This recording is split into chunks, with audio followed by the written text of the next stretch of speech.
Good morning students, this is chapter 11 of science, प्रकाश।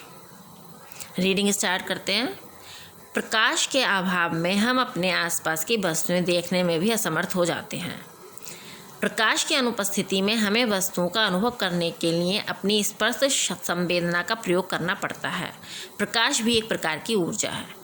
ठीक है, अगर प्रकाश नहीं होगा, रोशनी नहीं होगी तो हम कैसे देखेंगे, है ना। फिर हमें क्या करता है, अपनी स्पर्श संवेदना यानी छू छू कर हमें पता करना पड़ता है ये क्या है, ये क्या है। ठीक है, हमें अपनी सभी दैनिक क्रियाओं के लिए प्रकाश की आवश्यकता होती है।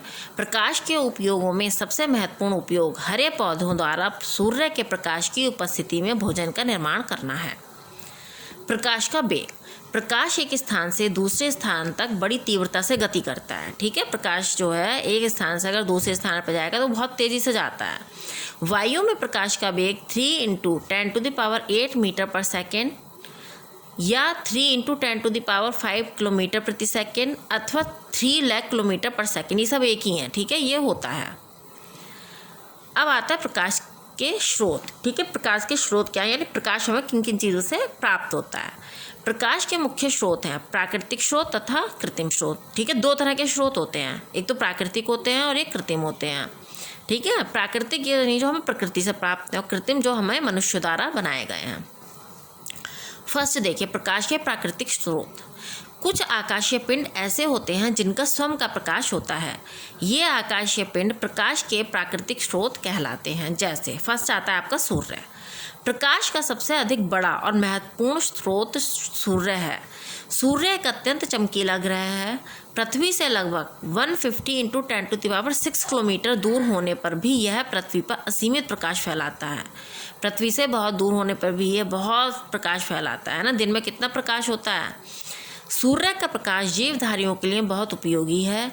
यह हरे पौधों के द्वारा भोजन बनाने के काम आता है।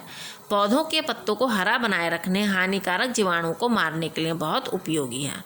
ठीक है, जानते ही हैं बेटा सब लोग। फिर आता है चंद्रमा। चंद्रमा का अपना कोई प्रकाश नहीं होता। ठीक है, उसकी अपनी रोशनी नहीं होती है। यह सूर्य से प्राप्त प्रकाश को परावर्तित करता है। जो प्रकाश ये सूर्य से प्राप्त करता है उसको परावर्तित करता है। रात के समय आपने देखा होगा कि चांदनी रात होती है ना। चंद्रमा का भी तो थोड़ा प्रकाश होता है ना। और जब पूर्णिमा होती है तब बिल्कुल अंधेरा हो जाता है। ठीक है, तो इसलिए चंद्रमा जो है क्या करता है, वो सूर्य के प्रकाश को परावर्तित करता है। इसी कारण चंद्रमा का प्रकाश शीतल और सुहावना होता है। तारे। तारे भी सूर्य की भांति प्रकाश के प्राकृतिक स्रोत हैं। सूर्य भी एक तारा ही है। तारे भी हम तक अपना प्रकाश पहुंचाते हैं, लेकिन ये पृथ्वी से बहुत दूर स्थित हैं, अतः यह हमें सूर्य की भांति तेज प्रकाश नहीं दे सकते। ठीक है, इनका प्रकाश भी बहुत तेज होता है, लेकिन ये सूर्य से भी अधिक दूरी पर हैं, बहुत दूर हैं, इसलिए इनका जो प्रकाश है वो हमें पता नहीं चलता। जुगनू।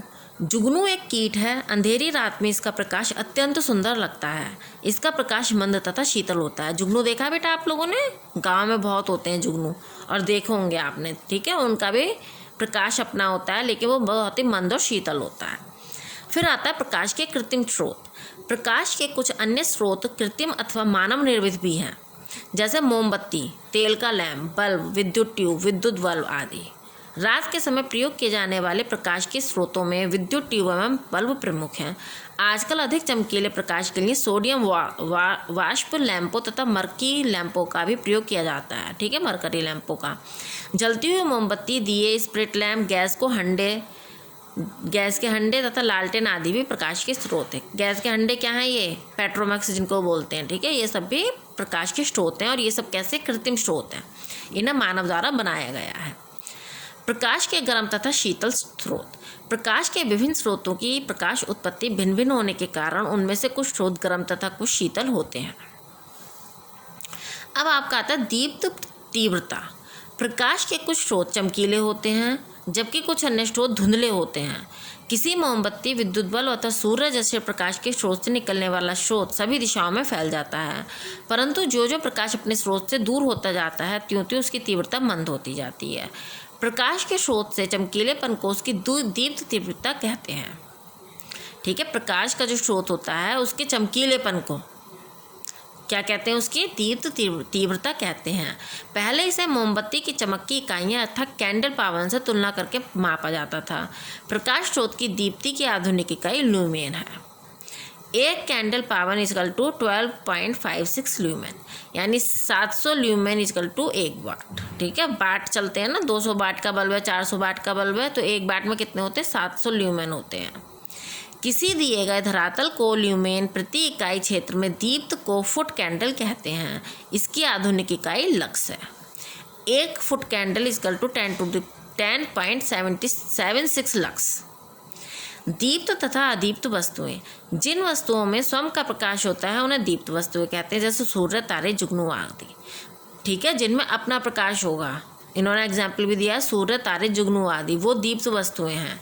और जिन वस्तुओं में स्वयं का प्रकाश नहीं होता वे अपने ऊपर पड़ने वाले प्रकाश को ही परावर्तित करते हैं, उन्हें अदीप्त वस्तुएं कहते हैं, जैसे चंद्रमा, दर्पण, ग्रह आदि। अब आता है आपका भूप्रकाश।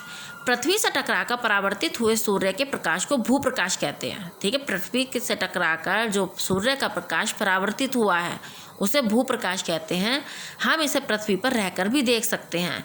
अंतरिक्ष यात्रियों ने चंद्रमा से इसे देखा है। ठीक है, जो अंतरिक्ष में जाते हो ना, चंद्रमा से इस चीज़ को देखा है। अब आता है प्रकाश के उपयोग क्या हैं। प्रकाश के निम्नलिखित उपयोग हैं। फर्स्ट क्या है? प्रकाश में वस्तुओं को देखने में सहायता करता है। ठीक है, प्रकाश नहीं होगा तो हम कैसे देखेंगे वस्तुओं को। सूर्य का प्रकाश हरे पौधों के प्रकाश संश्लेषण क्रिया में सहायता करता है। भाई पौधे अगर प्रकाश संश्लेषण की क्रिया नहीं करेंगे तो वो कैसे खाना बनाएंगे, कैसे जीवित रहेंगे, और जब वो जीवित नहीं रहेंगे तो हम लोग भी जीवित नहीं रहेंगे। थर्ड आता है बिना सूर्य के प्रकाश के पृथ्वी पर जीवन संभव ही नहीं होता। ठीक है, यही बात आ गई कि बिना सूर्य के प्रकाश के, अगर सूर्य का प्रकाश नहीं होगा, पौधे प्रकाश संश्लेषण की क्रिया कैसे करेंगे, वो नहीं करेंगे तो वो जीवित कैसे रहेंगे, और फिर हम लोग कैसे जीवित रहेंगे। फिर आता है प्रकाश का सरल रेखीय संचरण, मतलब प्रकाश जो है एक सीधी रेखा में चलता है। इसका ये नीचे उपयोग दिया है, देखिए रीडिंग करते हैं। प्रकाश की गति सदैव एक सरल रेखा में होती है। सूर्य का प्रकाश भी भूमि पर सरल रेखा में ही गिरता है। प्रकाश के मार्ग में आने वाले धूल कण भी चमकने लगते हैं। आपने देखा होगा आप किसी कमरे में हो, किसी रोशनदान से या किसी छेद से अगर प्रकाश आता है सूर्य का, तो आपने उसमें देखा होगा कि धूल के कण होते हैं उसमें। जैसे सिनेमा हॉल में प्रकाश पर्दे पर पड़ता हुआ दिखाई देता है। प्रोजेक्टर से निकलने वाली प्रकाश किरणें सरल रेखीय मार्ग से गति करती हुई पर्दे पर गिरती हैं। टेलीविज़न पर दिखाए जाने वाले कार्यक्रमों में लेज़र किरणों का प्रयोग किया जाता है, मतलब सीधी रेखा में जब वो पड़ती हैं तभी उस जो है प्रकाश हमें पता चलता है। अब देखिए इसका एक प्रयोग किया गया है यहाँ पर कि प्रकाश की सरल रेखीय गति, कि प्रकाश जो है सीधी रेखा में चलता है, इसका एक प्रयोग करा गया है। देखिए इसे आप कर सकते हैं अपने घर पर।